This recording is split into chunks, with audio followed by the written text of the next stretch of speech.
My name's Edmund McGonigal, and I manage Voltaire and Rousseau.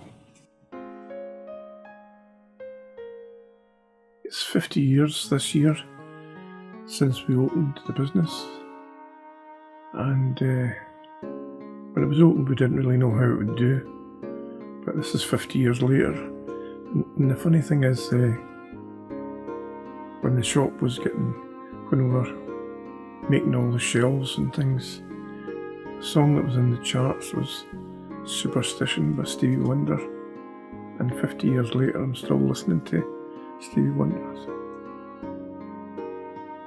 The last 10 years we do an awful lot of online.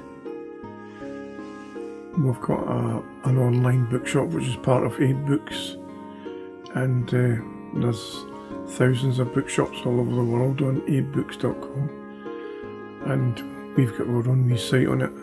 We asked one of the customers that we knew as a friend to help us put things online, and then we get quicker and quicker at it, and we do sell an awful lot on it. So that was just in its infancy 10 years ago. We used to get a lot of people that were book dealers coming, and they've virtually disappeared. Part of it, I think, was because there was these book fairs that were on very regularly. The book fairs don't really happen very much now. This is one wee example of before the internet. This guy came up from the north of England, and he said, "I'm involved in the Moors murder, and I've been told I've got to get a specific book." He said, "I've went round shops in the north of England and nobody's got this book." And he goes like that, "And I found it in your shop." And but now what you would do is you would just put in a title into a search engine.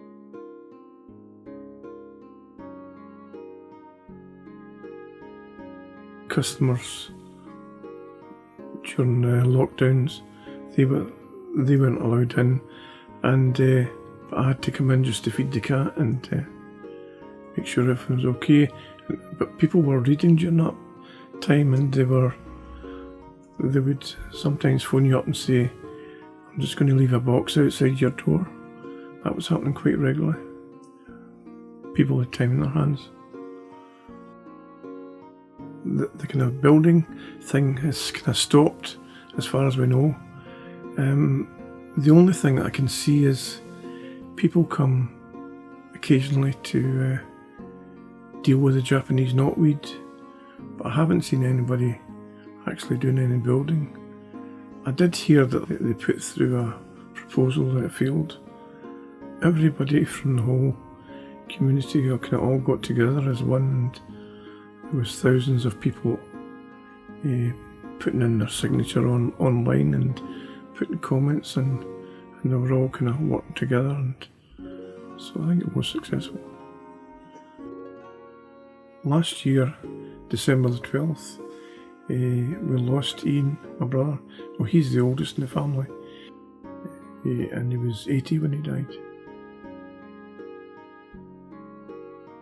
Because the cat had came from Erskine, I think the cat always thought that he's my real owner, he's my real master, no, rather than any of us. The cat's a boy called BB, and is 13, and he's still here with us. And some of the customers do come in to ask about the cat. At the beginning we just didn't really know whether it would last, so I think it's a good thing that we're well established, because it means we're getting regular customers, and there's people coming all the time now, and people coming from abroad. I'm just hoping that the next generation will keep reading books, and not just bestsellers like Harry Potter, that they'll really get into books. Yeah, I expect to retire at some point, but I'm actually receiving a pension now, but I'm still carrying on working. Just because I quite like it. think it'll carry on, like as far as we want it to go, because people do come, kind of expect it to be here, and I think they'd be annoyed if it disappeared. So, hoping that carries on.